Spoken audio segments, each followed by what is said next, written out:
Hi, I'm Nina Bosky, and welcome to Life Bites, where each and every week we'll get you inspired in the areas of life, business, and media. We'll help you dare, dream, do, and be so you can get out of your head into your soul in order to tune in and take a bite. This week, we're getting you life inspired. Hi, everybody. My name is Nina Bosky, and welcome to Life Bites, Life Inspired.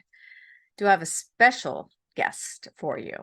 She may not be tall in her physical appearance, standing 3 feet 8 inches tall, but don't let that size fool you.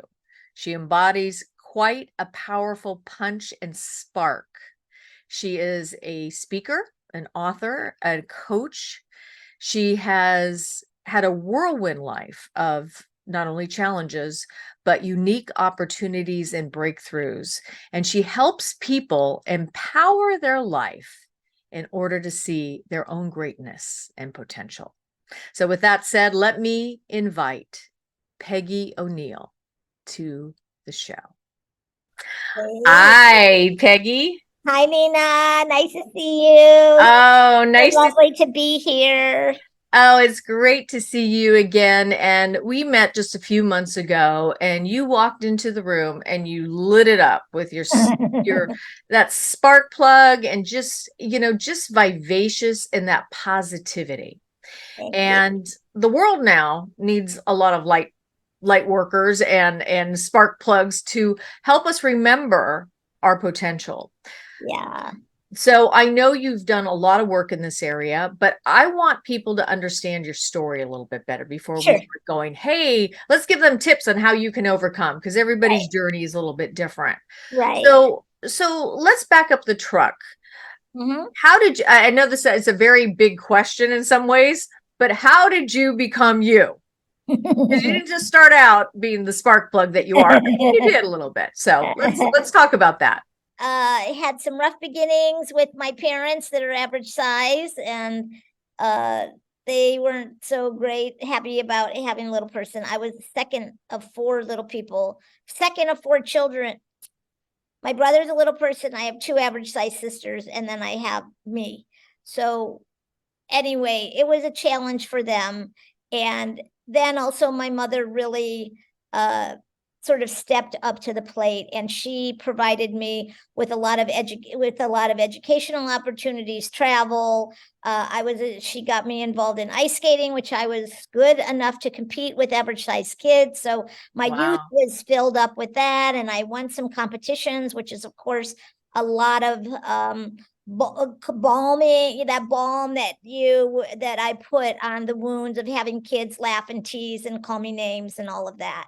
So let's back up the truck a little bit, because you've said some really powerful things already. You've got a mother and father who are average size, and out of 2 children, the smaller size and then the average size, right? And they were struggling with it in the beginning. How did you notice their struggle when you were little, or was that something that you didn't notice necessarily until later? Oh, well, of course I didn't notice it till later, because when you're a kid, everything's normal. But when I went through my therapy, spiritual coaching, and trauma therapy, memories came up of them having a lot of difficulty. And especially in my symbiotic phase, that early age between 0 and 9 months of trying to, the attachment phase, where my mother was not feeling, she was feeling afraid and trepidation, and probably why me, and a lot of stuff that was you the really first child? Were you the first smaller child? No, I was the second, and my brother, they didn't know till he was 2, but for me, they knew right away. Okay. Wow. Okay. So you start growing, your mom really decides, you know what, I'm going to, really lean into this experience and help my daughter and my son probably as best as I can. Yes. And you talk a little bit about this wound here. Okay. So tell us, because a lot of people become victim to their wounds. Yes, they do. And I was for a long time. And so the major challenges that I faced as a young person were the teasing, name calling, bullying kind of thing. People didn't necessarily bully me physically, but a lot emotionally and socially. As a teenager, I was excluded from romance and dating. Very, very, very difficult for me. I was always in with the in crowd, and they were all, high school and college. It was hard. Yeah. And all of this presses on your sense of what's wrong with me. People are projecting onto me, something's wrong with me. And I'm telling myself something's wrong with me. And of course, when you talk to yourself that way, consciously and and it was very, very deeply embedded in my subconscious from that early time with my mom. I started making choices that created a reality that was making me suffer. And I was choosing relationships where people were not loving me, and I was choosing different things to do where I was not succeeding. And so over and over, I kept failing in business. And I mean, so one of the things that happened to me was I got a degree in education from Maharishi International University. I was really fortunate to go to a school that was based on the development of consciousness and higher states of consciousness. So this was a really big, another balm, and more than a balm. This was like a huge, gift. And then I decided after I got my degree, I wanted to turn my hobby into my profession. I'm a very good photographer. I enrolled to Art Center College of Design in Pasadena, California, which is like the Harvard of art schools. I got in and I went through. It was very hard. I had all this big, huge equipment, like these lights and these stands and my tripod and my camera. I'm using a 4x5 field camera. And every day is a struggle for me. And I have two voices in my head. I don't want to do this. I can do this. I chose to listen to, I can do this. So very important to list, choose the voices that are supporting your growth and progress. And at the end, I get to the month before my 8 semesters of 8 long semesters. And the dean says to me, congratulations, Peggy, on your upcoming graduation. And guess what? Nobody's going to hire you because you're a little person. Oh man. Yeah. So, Talk about a up high and a total low blow, right? and I actually had a beautiful portfolio. I was more than talented. I had now skills to do, architecture, all kinds of models, products, all kinds of commercial photography I was trained to do. I was quite good at it. And then I had this voice in my head saying, no one will hire you. Every time I went to go to get an assistant job or show my portfolio, I'd hear the voice, no one's going to hire you. So guess what? I dropped out. I moved to Hawaii. I had several romantic relationships plummet into a shattered heart. And then I became suicidal. Wow. Yeah. Yeah. Well, understandably, Yeah. I mean, given everything that has, it's not like you're not out there trying and really, really expressing yourself and succeeding. Exactly. And it's just the outside appearance that's to tell, it's not your gifts, it's not your talents, it's the way that your size is, not even the way you look, it's your size. I mean, that just seems so, when I think about it from this viewpoint, it makes me just go, how can that be? And yet it happens every day in America, in the world, really, right? And it happens everywhere in the world. And I've traveled around the world, and I see how I don't really think of it in terms of my size. I think of it in terms of being different. So people with disabilities are severely different. I classify myself as slightly disabled. When I can take advantage of the fact that I'm disabled, I'm disabled. and when it's to my advantage to not being disabled, I'm not. So hey, that makes you smart. I know. So I get on the airplane first, and I also can put my suitcase in the thing above. So Yeah. I mean, there's realities to what you're saying. So it's different than, hey, I'm playing disabled. There's actually real realities that your size is a challenge, especially when you're flying like that, right? Well, so let's go back to the suicidal part of your life in Hawaii. You just got out of, some heartbreak. You've had some disappointment with doing all the schooling, getting out in the world and being told no. What next? So I knew I had it early in my teens. I had a sort of expanded experience of understanding about that my birthright was happiness, and that my job in life was evolution, and that the soul evolves from one life to another. So I knew enough to not commit suicide. So I didn't, even though my mind was filled with the thoughts, I didn't enact them. And that's another really important point for people struggling with any kind of challenge, is that different thoughts will come in, and there are certain thoughts that you want to act on and certain ones you absolutely do not want to act on. So anyway, Well, wait a minute. Also, you said something really powerful a couple of thoughts ago, and I want to reiterate it because you just said it again in a different way. You said make sure you choose your thoughts that support your growth and basically expansion of the things you want to create versus what you don't want to create. You didn't say exactly like that, but that's pretty much the thought. And yeah. it's interesting that you're saying like you almost made a choice. Well, sure I did. It's like that. I chose to listen to the voice that said I can do it. So you have messages and words and voices inside your head that you can choose to focus on, certain ones that you can choose to silence. So one of my big points is silence your critical voice, because every time we go out there to express our greatness, there's some little guy in there, gremlin, saying, and they're not going to take you seriously. You really can't do this. And not just because I have that, because I'm a little person. Everybody has that. That is universal. That's for sure. That That's is for human sure. condition. So, so that's when I say, really pay attention when you hear that voice, silence it, come back to the magic of the moment, come back to your true divine nature. And I'll talk more about that in a minute, and proceed from there. And this is a choice. We make choices create our reality. The choice of the thoughts, the choice of the actions, the choice of the words, and the choice of our intention all create our reality. Isn't that's very true. So you obviously made this choice, Yes. and then what?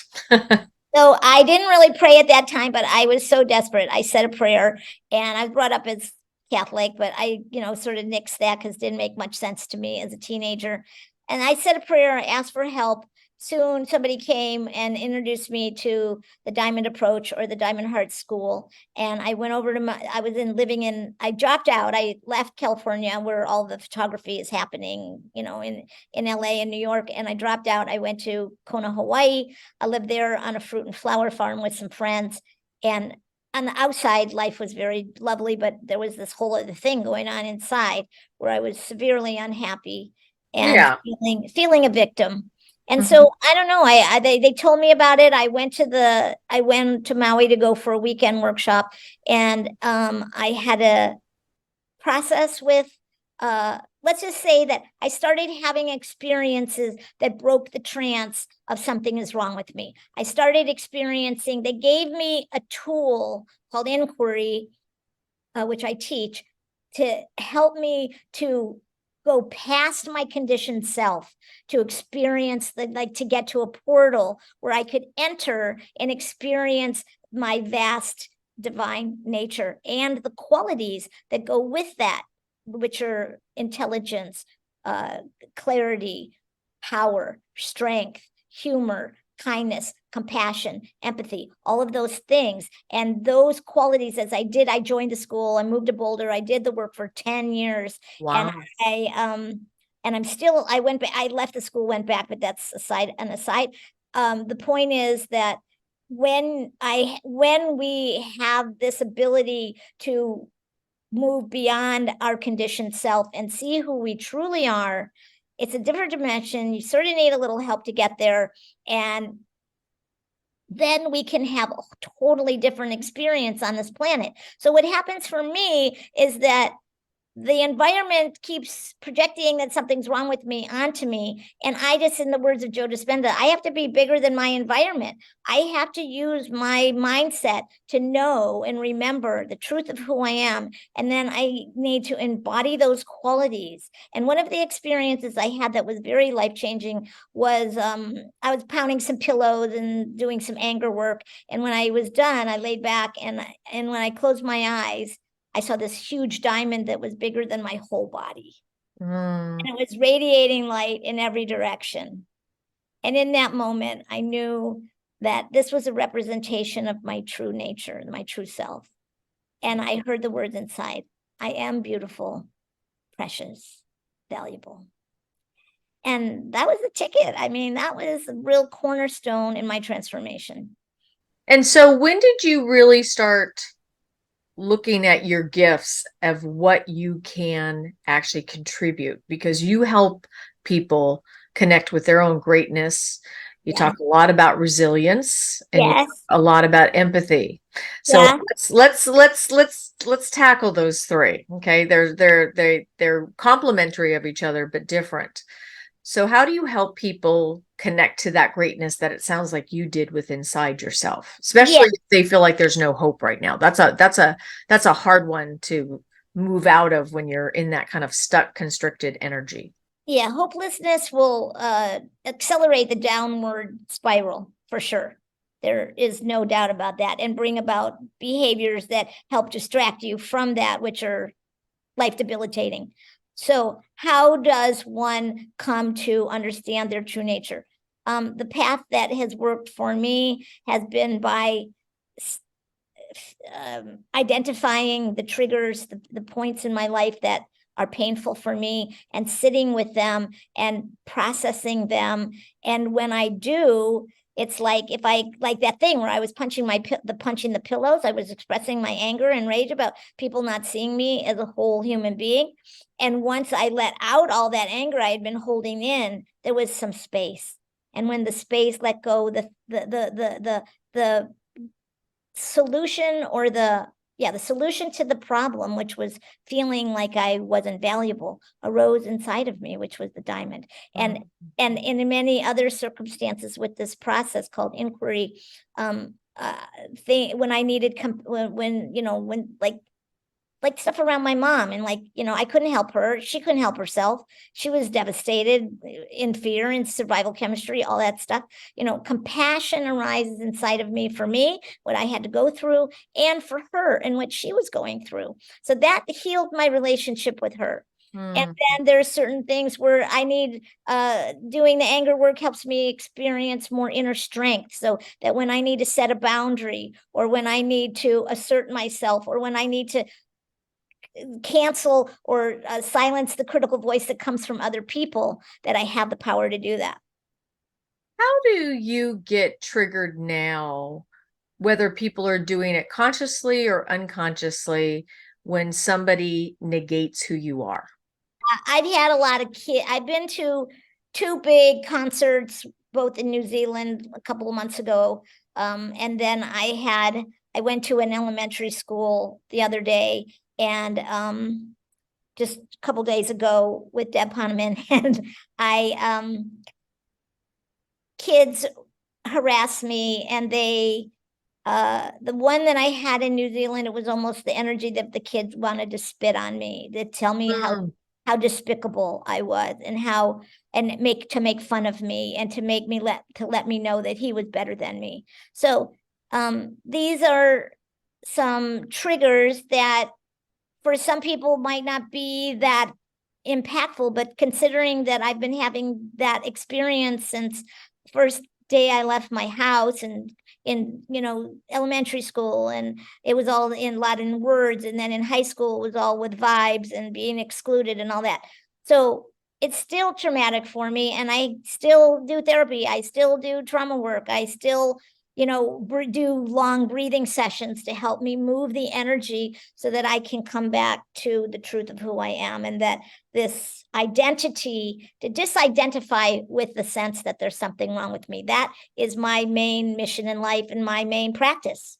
Well, and I also think what a beautiful gift to others that may not be able to connect those dots yet, and they're still in that narrative of I'm wrong, something's wrong with me, Yes. or Yes. because you know this logically, that person and that energy, that entity of energy that you felt, which is spit on energy, is really about them.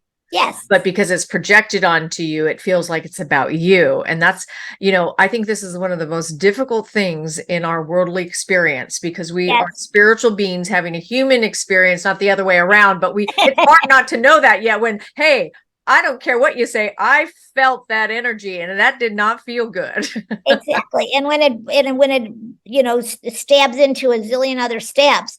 But one thing I want to add here is one of the things that really helped me to make a transition with this is to and to break the victim stance was to identify what things I could change and what I couldn't change. Mm. One day I went into my Diamond Heart teacher private session one-on-one, and I was, pity pot this and that. And he said, it sounds like you believe that someday you'll wake up and you'll be average size and all your problems will be gone. Why not instead focus your energy on what you can change instead of fantasizing and failing what you can't change? Great advice. Yeah. And so I started looking at how first of all, I was mystified that I was mystified and embarrassed that I was in fact doing that. And I also started to look at, okay, what I can change are my thoughts, my beliefs, my habits, the people I hang around. I can change my attitude. I can change my connection with my spirit. I can change my identity. All of these things I can change. I can't change the way people respond to me. I can't change what people want to think about me. I can't change that I live in an ignorant world that's not used to seeing people that are my size or my proportions. I can't. No, you can't. And what a lesson in terms of a soul growth. So whatever you're working on this lifetime, it seems very very much some deep work. It is. Yeah, It's deep you and know, powerful work. for Yeah. I also like what you said about size and different. It's as a society, on one hand, we are always trying to be different, and the flip side of it is when we are different, we also chastise that energy that is different, right? And especially when You you're want to be younger. different, but not too different. Yeah, not too different. That's a very good point. So with the greatness, because I loved what you said about silencing the voice, right? And really choosing those voices that you want, going through an experience where you have a process where you actually feel the feelings, right, of whatever you are, Yes. but not, I always say to people, because I think, and I know Peggy, you'll understand what I'm saying, especially in the transformational world, and a lot of people do this. We do what we call spiritual bypasses Yes. because Yes. we know something. We go, oh, I want to send them love. And inside we're like, I'm a you know spiritual what? being. I'm a spiritual being. Yeah. And the reality is that, energy doesn't lie. So you Yes. still got to do something with that energy. So I like what you said about processing it, because it's as long Yes. as you don't attach to it. Like you don't Yes. let it stay in your luggage Yes. bag, and you're carting 50 bags of luggage with you when you don't have to. Exactly. Yeah. And that really boils down to paying attention to what's happening inside of you and what you're Mhm. really feeling and being honest with yourself about that. And then one thing that I find, a belief that I find very helpful is that I am bigger than my pain. There, Mhm. there is no pain that you can you can go in steps. You don't have to like jump into the middle of the dragon's bin. You can take little steps and do a little bit of difficulty and and transmute and digest another little bit of hatred or self-criticism or anger or frustration or hurt or loss, whatever it is. And as you transmute it, then keep staying with yourself and seeing what's here now with your eyes closed and saying what's here now, and you'll probably experience some level of expansion. And then notice what qualities are there that are available to you now that maybe weren't available before, like strength or compassion or love. So, self-criticism is a big one. Very, very debilitating. It is. We criticize others, but when we can't accept and or love ourselves, that becomes a challenge. So I had Yeah. somebody recently say this to me. I don't even know how to love myself. So what would you say to that person that really is struggling with, well, what does that look like? So, what would you say to that, using everything that you've said right now to give them some hope and inspiration and maybe even some action to get this energy changing to where they could look at it not as the big step of tomorrow I'm going to love myself, or in 5 minutes I'm going to love myself completely, but Right. what would be that first step? Yeah. So the first step would be to give them empathy and say, I understand. I've been in that place of not being able to feel anything positive about myself. And it's very, very difficult. Then I would gear them to the truth, which is, I would say, and guess what? You're not seeing your full self. You're seeing a very superficial level of yourself. You have a deeper self inside of you, but in order to access it, you have to go deep into your feelings, your emotions, and into your deeper interiority experience. And when you actually let yourself be courageous enough to walk through some of those difficult experiences, you'll start to see the light inside of you that is pure goodness, that is 100% totally lovable, because it is love. In fact, you are made of love. And when you do the work, you will find that this is the truth. And then you'll just be a light of love on the planet. Well, and what you're saying, which is really beautiful, is, and I love it when we can do it as human beings, be in the world, but not of it. Exactly. So I think that's really what you're saying is I'm learning how to be in the world, but not of it at times. I'm not going to define myself by what somebody else says to me based on their own critical nature and judgments and whatever is going on inside of them. That has Yeah. nothing to do with your expansive qualities, which is, your beautiful gifts that you're giving to the world, that has nothing to do with the outside of who we are, right? It's all about Yeah. the inside. You talk about developing your inner size, not just your Yeah. outer Yeah. size. So Exactly. so let's Yeah. talk a little bit about that, because it's Okay. All right. talking further about what you're saying here. Yeah. So I talk about inner bigness and inner smallness. And inner smallness is the victim self. It's the self that says, for me, why me? What did I do to deserve this? I can't go on. Those are the messages of the inner smallness. And it just pulls you in a downward spiral. And that means that the choices that you make just keep creating more and more suffering for you.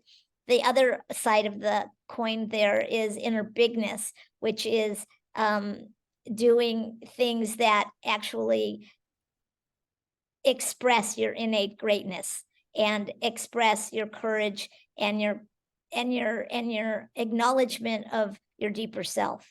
So and I want to just so that's the answer that I would give there. But I want to when you talked about being in the world but not of it, it's a really great place for people to go to spiritual bypass. And when that thing happened with those kids, I could have easily said, I know that they're ignorant. I know they don't have experience with other little people. I know that they haven't had proper education about diversity and inclusion and all that BS. I mean, all that wonderful stuff. No, and I don't mean to. I'm not laughing at diversity and inclusion, but No, both I know in mean, the I said corporate it. world.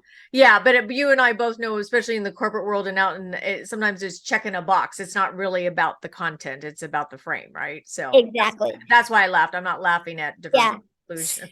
So that I knew that I could do that and it would put a band-aid on it. But I knew that in order to stay connected to that deeper part of myself, the true part of me and my divine nature, that I would need to move to face the hurt of those experiences. And so I gave myself time. I laid down on my bed and I breathed for a couple of hours and I cried and I called friends and I got sessions and I got therapy and stuff, right? So You processed it out. You I didn't just, processed yeah. it out. So now I have that access. So just to make a distinction there, that it is easy to go to spiritual bypass, especially after you've been in the transformational space for some time. You have a lot of information and experiences that reinforce or let you know that something else, that you are a spiritual being having a human experience.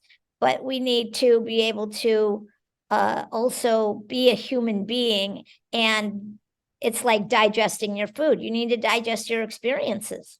Wow. That's so true. And it's really interesting because it just like digestion, we have to process it out and release it. So that's part of Exactly. the whole digest it all the way through and get it out Yes, of your body and move that energy. So I exactly. actually love that because, it's not about attaching to it, because then what do? You get constipated, and that's not good either, right? So same thing with life. If you keep it all inside, you're just going to start to implode. So it's an interesting And kind of and you and you symbolism. and the more you hold the energy in, the more you block yourself from your Yeah. inner greatness, your inner bigness, Yeah. and your and connecting with your true nature. I love what you're saying. And there's also a muscle that you've been developing since you were little. Some of us face it later in life. Some of us, none of us get through life without having to build this muscle. And it's the muscle of resilience. Some Yes. people can really build it up and transform and, all those things that allow Yeah. you to overcome. Some people, though, have a hard time with resilience. So what would you say to that? I'd say to them to re-listen to this tape and take notes, because I've given a lot of tips about it. But some of the things that I've done to build resilience is to silence my critical voice, Mm-hmm. to reframe my challenges as opportunities for evolution and growth, to discern between what I can and cannot change, and to make healthy choices. Ooh, those are great, great Yeah. tips.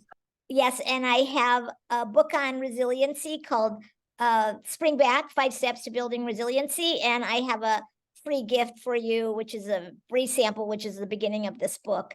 And that's for you guys. Oh, thank you. I think that would be really good, particularly for people that are struggling. And in this world right now, overall, it doesn't matter where you are, you're feeling it. It's a fatigueness that people have. It's like, oh my gosh, another issue. Because in the past, at least in the time I've been on this planet, there have been extreme events that have happened, but it seems like the event happens and we start to recover.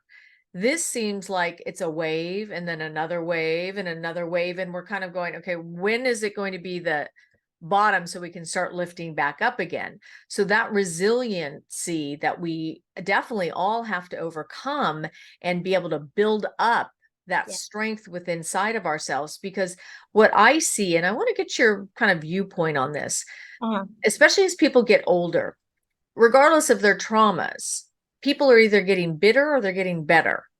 And I love that. I notice when I notice when people get they're more resilient, they're Mhm. more apt to go, okay, heal, transform, heal, transform. And I'm going to use that lesson to help me grow. Exactly. Other people stay in that victim stage and they never can get out of it. What made you say, yes, I am, and somebody else say, no, I can't? What do you Well, think that I did. ingredient is? There's a couple of things. One was I had that experience early in life that I knew my birthright was happiness. So I knew that I couldn't do nothing, that I had to do something, and that happiness was sort of the gold that was in that treasure after I took the journey, right? Hmm. The hero's journey. And then another thing was my mother. My mother was extremely uh optimistic, and she sort of threw me into the deep end in a lot of experiences. I mean, I was swimming in the deep end by the time I was like 4.5 years old, and I was mainstreamed in schools. I went to camp every summer. I rode horses. I played soccer. I did all that stuff. I was a competitive ice skater. My father didn't want me to go to college or drive a car. She's like, screw you. And she, made it so that Go, mom, go, mom. I know she made it so that I could really thrive in my life. She sent me on a like international trip when I graduated from high school, and I went to Africa and did a photo safari. I mean, I started out with, and then she sort of got me scuba diving, and I mean, she really did. She was very, very positive, and anything anybody else can do, you can do it too. She never said those words to me, but she modeled it beautifully. See, so you had that role model, and Yeah, I mean, a same-sex parent like your mom being able to believe in you yeah. and put you in those circumstances where you have to build up, because it would be very easy to want to protect you, Oh, yeah, and I and think yet it you, was that's what my dad wanted to do, and I think it was hard for her, but I think she was like, "You want to deal with some hurt and some steering and some, difficult thing, or do you want to and be open to having all of the beauty and wonder and excitement and adventure of this beautiful thing called life, or do you want to be cloistered in a house and watch TV for the rest of your life?" I mean, I love it. I You am so grateful that she taught me that the hurt is worth it. Oh, wow. That gave me chills, because I think when you use your hurt to Mhm. overcome, it's one of the best feelings. You don't want to go back to that hurt, but let me tell you, you go, wow, I did it. There's a sense of accomplishment and a feeling of freedom I know for myself when I've overcome things that I thought I would never be able to overcome, right? And so to have you be that role model in a world right now that actually needs it. So this Yeah. third area I want to talk to you about is Hey, empathy. I want to say one more thing about Sure, that. sure. So I think of my life recently I was doing one of those inquiry sessions, and I had a vision of myself on a on a flying carpet. And I heard the music from the song It's a Whole New World. And I since then just watch my life is an unfoldment of one beautiful, lovely, loving, wonderful experience after the next. And there are sprinkles of hurt that come in, loss and hurt and frustration and whatever, those difficult experiences. But it's so amazing that when you commit to transforming your life and having your birthright and claiming your birthright, I'm here to evolve into a beautiful, shining, happy, contributing person, that you can have this experience of just spontaneously all these amazing experiences happen for you and to you. And I feel so grateful that life is loving me and life is happening for me. Well, and I think that, in this world today where we're dealing with a lot of um, stress, fear, challenge, anger, Uncertainty. uncertainty, a lot of uncertainty. And so now we're having to kind of develop a different skill set if we're going to survive. And that skill Totally. set is something you talk quite a bit about. And it's the third thing I want to talk about, Yeah. because I think this moves into helping to heal some of those hurts, not just in you, Right. but other people Yes. that may be Thank you. experiencing it. And Yes. so when you look at empathy, and what do you say to that? And from your perspective, what is empathy? Okay. Empathy is the ability to resonate with another's or your own emotional state. So it can be joy, can resonate with someone at a concert, look over at them and go like that, or, and have that spark of upliftment when you look at them. That's empathy, actually, resonance. And you can also be present when someone's experiencing some sort of difficulty. So when a child falls down and hurts their knee, what do? We hold them in our lap and we say, "Oh, honey, it must hurt. I see that it's difficult." And we get the band-aid, and it's not the band-aid that actually makes them feel better. It's the knowing that someone is there with them in that difficult experience. So that's how I define. And how do you help people? Because you work with companies as well, Yeah. and you speak Yeah. a lot about this in terms of Yes. this. What would you say to people right now that may be listening to this going, wow, I have to develop a little bit more empathy in my own life, right? Not, Yes. there's people that have been hurt. There's also people that are looking at themselves and going, wow, I hurt quite a few people. Yes. So there are basically two types of empathy: self empathy and empathy for others. And one of the first steps in developing empathy is the ability to stay with one's own difficult emotions. So if you're the type of person who, the minute you feel a bit of frustration, you disassociate and start doing some habit that gets you away from the discomfort, that's a sign that you need to just sit down, close your eyes, let yourself feel, breathe, take a couple of deep breaths, remind yourself that you're bigger than your pain, and actually just let yourself feel and cry or shout or whatever, do your thing.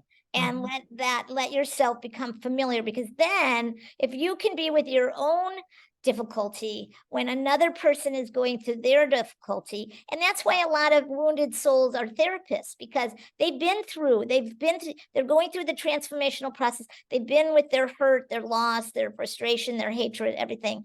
And then when they meet other people, and for me, I really, when people feel really helpless and hopeless, and they feel underneath all that they're nothing. This is an experience that I have processed through many, many times. It's a place that's not difficult to go to on your own.